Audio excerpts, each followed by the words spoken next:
Bonsoir mesdames et messieurs, bienvenue dans cette grande édition d'information sur FM Télévision pour vous informer.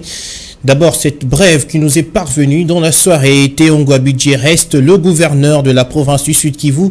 Ainsi, on a décidé la Cour constitutionnelle saisie pour irrégularité de la procédure de l'Assemblée provinciale ayant conduit à sa déchéance. Je remercie la Cour constitutionnelle d'avoir promu l'état de droit, a réagi spontanément Théo Ngouabidji dans un tweet. Je m'engage à poursuivre la vision du chef de l'État, le peuple d'abord, pour la consolidation de la paix et le développement du Sud Kivu, a-t-il poursuivi. En cumul, Théo Ngouabidji aura résisté à 4 motions, dont 2 de censure et 2 autres de défiance. Le contrat chinois figure parmi les dossiers qui feront l'objet du contrôle parlementaire au cours de cette session de mars. C'est ce qu'a déclaré le président de l'Assemblée nationale mardi au cours d'une plénière. Christophe Mbosso regrette cependant que l'État congolais soit en perte de ses recettes en raison de la mauvaise gouvernance. On l'écoute. Je vais le dire lors du contrôle parlementaire qu'il faut retenir au cours de cette session des contrats signés entre l'État congolais et certains partenaires feront l'objet de contrôles parlementaires, tels que le contrat chinois et tant d'autres. Je voulais que vous reteniez ça, que dans les jours à venir, nous allons nous investir. Parce que cette mauvaise gouvernance prive l'État congolais de recettes indispensables pour le développement du pays. S'agissant de la loi de concession minière, il faut que le code minier soit strictement respecté par les entreprises du secteur. Tant que ce n'est pas respecté, tant que l'État congolais ne trouve pas ce droit, nous sommes dans l'obligation de revoir tous ces contrats qui apparaissent comme des contrats léonins. La proposition de loi dite Tchani a été retenue in extremis dans le calendrier des matières à traiter au cours de cette session de mars. C'est le député national Ntingi Pouloulou qui l'annonce, reconnaissant qu'il lui reste une autre étape administrative importante avant d'obtenir le débat sur cette loi qui veut verrouiller l'accès à certains postes régaliens aux seuls citoyens nés de père et de mère congolais. On l'écoute. Les postes de souveraineté, la loi dite des pères et des mères, n'a pas été inscrit dans le calendrier de cette nouvelle session de mars 2023. C'est pourquoi vous avez vu mon intervention, vous avez suivi mon intervention, bien qu'étant éprouvé, mais en homme d'État, je fais violence de mes devoirs et obligations me conférées par le peuple pour demander à ce que cette loi et celui des chefs de riz, la civilisation territoriale, soient alignés dans le calendrier. Une grande joie. Aujourd'hui, je vais dire au peuple congolais, réjouissez-vous. J'étais saisi de joie de voir que, avant même que je prenne la parole, les députés nationaux, les élus légitimes du peuple congolais, tous mobilisés comme un seul homme, m'obligeant de réclamer l'alignement de cette loi dans les calendriers. J'étais étonné. Aujourd'hui, c'était un grand jour où les députés nationaux, compte tenu des réalités vécues, ces derniers moments, tout le monde a demandé que cette loi soit alignée.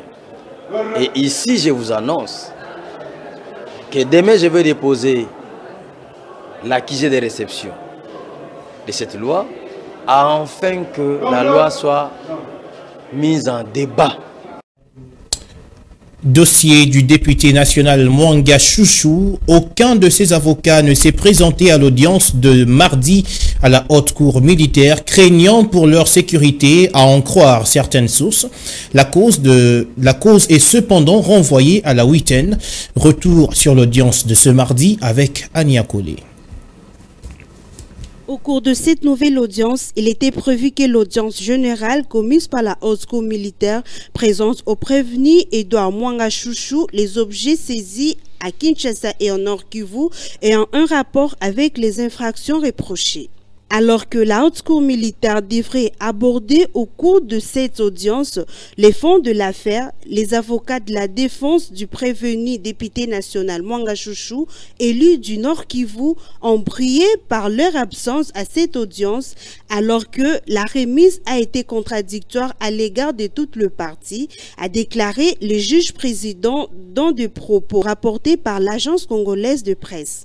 Il a ainsi affirmé que cela n'a pas permis à la Cour de poursuivre l'instruction de la cause car, je cite, l'accusé principal a exprimé son refus de répondre aux questions du juge sans être assisté de ses conseils. Fin de citation.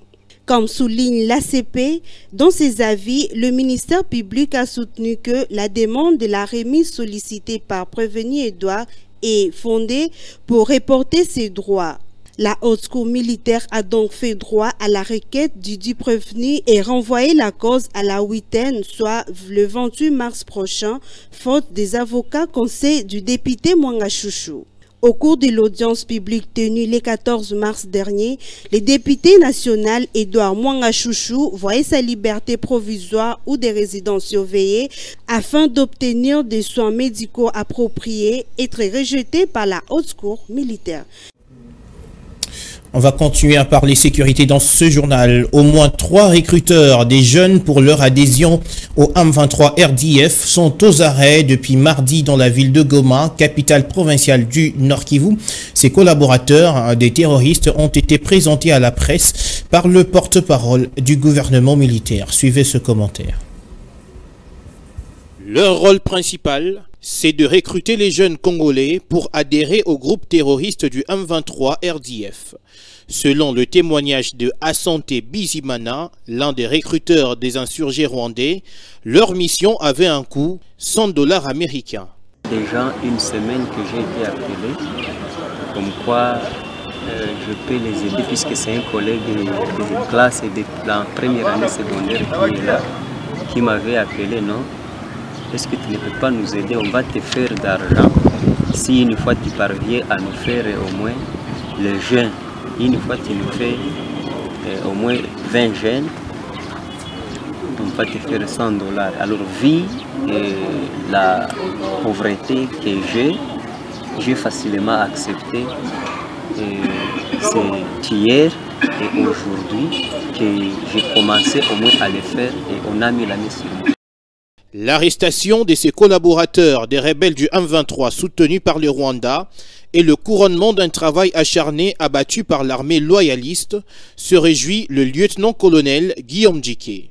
Grâce à la veille de nos services de renseignement, nous avons pu mettre la main sur ces gens qui ont été sensibilisés pour recruter la jeunesse et vous les présenter.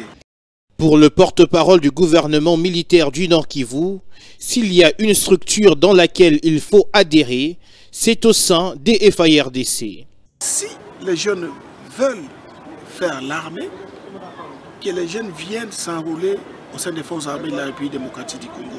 Vous êtes sans oublier que le recrutement s'organise dans toutes les provinces et à tous les niveaux.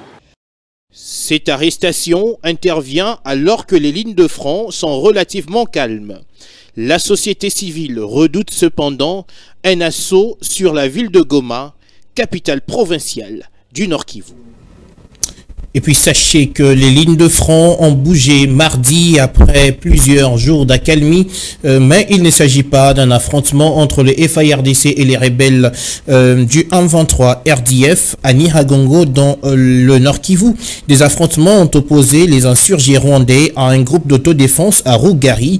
Des sources concordantes rapportent que ce groupe d'autodéfense aurait pris le contrôle de la route Kibumba et une partie de Goma-Rutshuru. Pour l'heure, la communication est coupée entre Rumangabo et Rutshuru, ce qui revient à dire que les rebelles du M23 soutenus par les Rwandais qui sont à Kibumba n'ont plus de liaison avec ceux qui sont à Rumangabo. Une délégation du Conseil de paix et de sécurité de l'Union africaine en séjour en RDC a pris langue avec les membres du gouvernement congolais. Il était question d'analyser les voies et moyens de faire respecter les accords de paix dans la partie est de la RDC en proie notamment à l'activisme du M23 soutenu par le Rwanda. Reportage.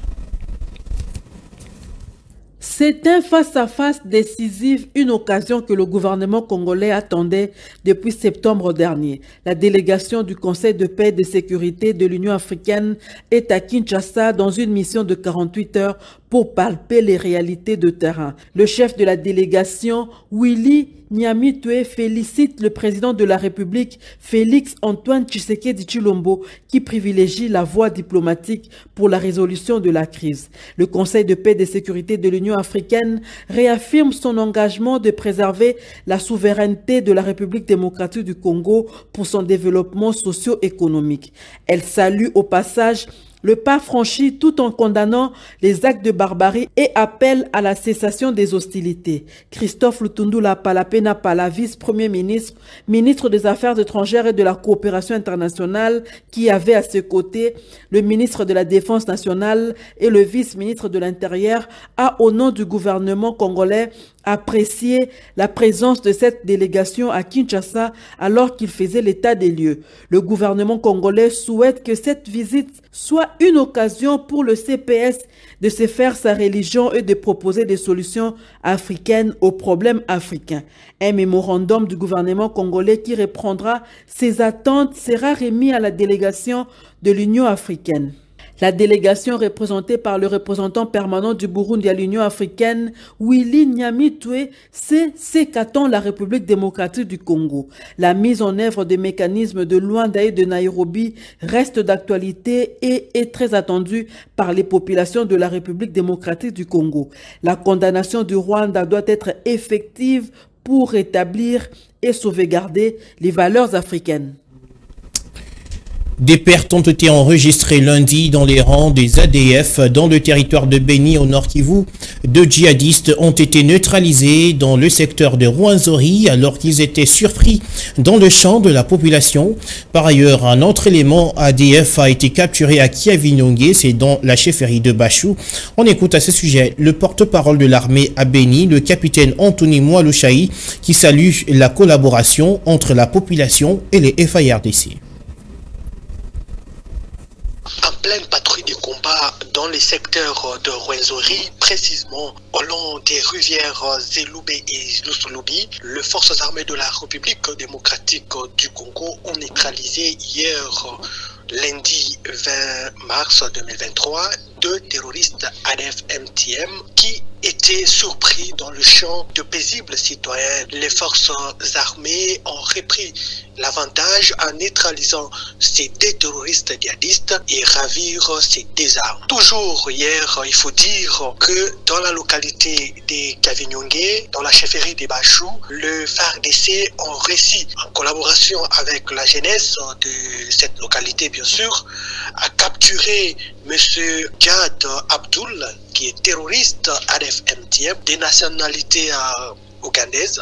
En collaboration parfaite avec la population de Kiavinyongue, les forces armées de la République démocratique du Congo tient à remercier l'ensemble de la population de Kiavinyongue pour cette bonne collaboration qui existe depuis un certain temps entre la population et son armée. Cela prouve que les séances de sensibilisation, que les services de communication et d'information qui passent chaque fois dans le média a produit petit à petit le fruit à travers notre zone de responsabilité. Effondrement de l'école La Providence à Kasaï suite à l'érosion socagique, délabrement de la route nationale numéro 1 à hauteur de Bondo. 2 questions écrites adressées à l'office de route et à l'office des voiries et drainage se trouvent sur la table du bureau Mbosso depuis lundi. Guy Mafuta Kabongo, député national élu du Kasaï, veut comprendre pourquoi les travaux sur terrain sont soit inexistants ou ne sont pas proportionnels aux fonds décaissés par le gouvernement central. On l'écoute.